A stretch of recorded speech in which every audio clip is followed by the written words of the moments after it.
আসসালামু আলাইকুম। আজকে আমরা শিখব মৌলিক সংখ্যা মনে রাখার কৌশল। অর্থাৎ আমরা এইখানে যেটা শিখবো সেটা হচ্ছে কত থেকে কতর মধ্যে মৌলিক সংখ্যা কয়টি। তো এইখানে একটা জিনিস খেয়াল করো, আমি লিখে রেখেছি 44 22 322 321 সমান সমান, অর্থাৎ সব দিকে যোগ করলে 25টি হয়। অর্থাৎ 1 থেকে 100-র মধ্যে মৌলিক সংখ্যা হচ্ছে মোট 25টি। এই যে 25টি মৌলিক সংখ্যা, এই 25টি মৌলিক সংখ্যা কত থেকে কতর মধ্যে কয়টি করে আছে। এইখানে দেখো, প্রথমে লিখেছি 4 এখানে, অর্থাৎ 1 থেকে 10-এর মধ্যে আছে 4টি। তারপরে 11 থেকে 20-এর মধ্যে 4টি, 21 থেকে 30-এর মধ্যে 2টি, 31 থেকে 40-এর মধ্যে 2টি।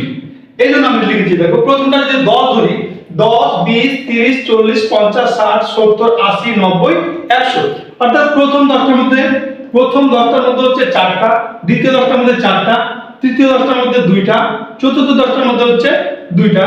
অর্থাৎ এখানে একটা জিনিস খেয়াল করো, 10 20 30 40 50 60। এখন তোমাকে যদি বলা হয় যে এই 51 থেকে 60-এর মধ্যে, যেটা আমরা 60 বলেছি, অর্থাৎ 60 পর্যন্ত, 51 থেকে 60-এর মধ্যে মৌলিক সংখ্যা কয়টি? তাহলে 51 থেকে 60-এর মধ্যে মৌলিক সংখ্যা 2টি। আবার যদি বলা হয় 1 থেকে 60-এর মধ্যে মৌলিক সংখ্যা কতটি, তাহলে দেখো 10 20 30 40 50 60 এই পর্যন্ত হচ্ছে। অর্থাৎ আমি এই সবগুলো যোগ করে দেব, 4 4 8 8 দিয়ে 10 11 12 আর 3 হচ্ছে 15 16 17।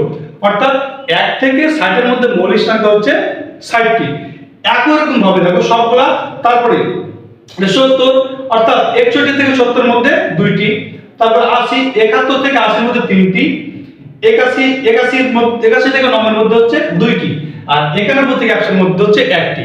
এইভাবে আমরা মৌলিক সংখ্যা মনে রাখতে পারি।